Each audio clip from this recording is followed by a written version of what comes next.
শুধুমাত্র একটা আলু আর সেমাই দিয়ে বিকেলের জন্য মুখরোচক এই নাস্তাটা তৈরি করে নিন, খুবই অল্প সময়ে আর খুবই অল্প উপকরণে। আসসালামু আলাইকুম, আশা করছি আমার আজকের রেসিপিটা আপনাদের ভালো লাগবে। যদি ভালো লাগে অবশ্যই একটা লাইক দিবেন আর আমাকে সাপোর্ট করার জন্য আমার ভিডিওটা বেশি বেশি শেয়ার করবেন। বিকেলে এই নাস্তাটা তৈরি করে নেওয়ার জন্য আমি এখানে একটা বড় সাইজের আলু সিদ্ধ করে নিয়েছি আর এখানে এক টুকরা চিকেন ছিল ফ্রিজে, সেটাই ছোটো করে কেটে একটু ভেজে নিচ্ছি। প্রথমে একটা পেঁয়াজ কুচি করে সেটাকে একটু ভেজে নিয়েছি, তারপরে একটু আদা রসুন এবং জিরা ধনিয়া গুঁড়া দিয়ে 3টি পরিমাণ হলুদ মরিচের গুঁড়া দিয়ে মশলাটাকে কষিয়ে তারপর চিকেনটা একটু ভেজে নিলেই হয়ে যাবে। 4 থেকে 5 মিনিটের মতো ভেজে নিলেই হয়ে যাবে। এবার দিয়ে দিচ্ছি সেই ভেজে রাখা চিকেনটা আর দিয়ে দিচ্ছি 1 চামচ পরিমাণ টমেটো সস, দিয়ে দিলাম পরিমাণ মতো লবণ।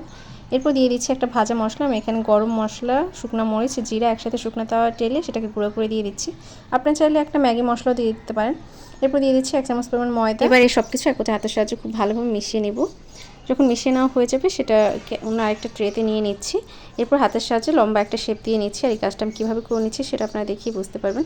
এরকম লম্বাটা একটা ত্রিভুজের মতো আকৃতি দিয়ে নিলাম। এবার একটা ছুরির সাহায্যে আমি এর সাইজটা কেটে নিচ্ছি।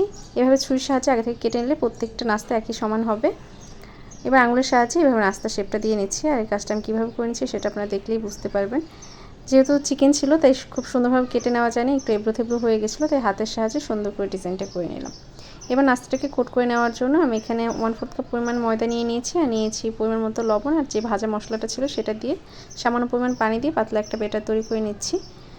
দেখি বুঝতে পারছেন, খুব বেশি পাতলাও না আবার ঘনও না, এরকম একটা ব্যাটার তৈরি করে নিয়েছি। এবার এই ব্যাটারের মাঝে আমি আগে থেকে যে নাস্তাগুলো তৈরি করে রেখেছিলাম সেটাকে ডুবিয়ে নিব এবং সেমাই দ্বারা কোট করে নিব।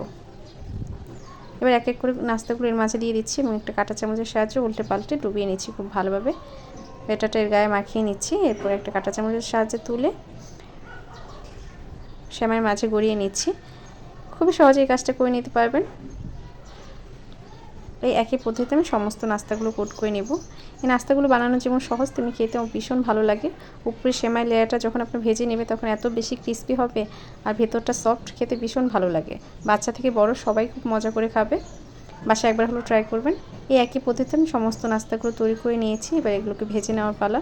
ভেজে নেওয়ার জন্য চুলায় একটি প্যান বসিয়ে নিয়েছি, তাতে পর্যাপ্ত পরিমাণ তেল দিয়েছি। তেলটা যখন গরম হয়ে এসেছে সেই পর্যায়ে এক এক করে নাস্তাগুলো এর মাঝে ছেড়ে দিচ্ছি।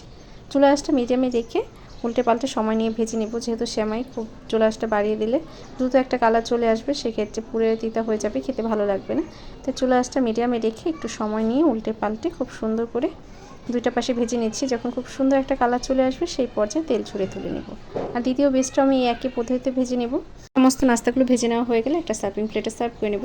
এরপর যে কোনো ধরনের সসের সাথে এটা পরিবেশন করেন, দেখবেন সবাই খুব মজা করে খাবে। আশা করছি আমার আজকের রেসিপিটা আপনাদের ভালো লেগেছে। যদি ভালো লাগে অবশ্যই লাইক কমেন্ট শেয়ার করবেন আর যারা এখনও আমার পেজটি ফলো করেনি প্লিজ ফলো করবেন। সবাই ভালো থাকবেন, আমার এবং আমার পরিবারের জন্য দোয়া করবেন। আল্লাহ হাফেজ।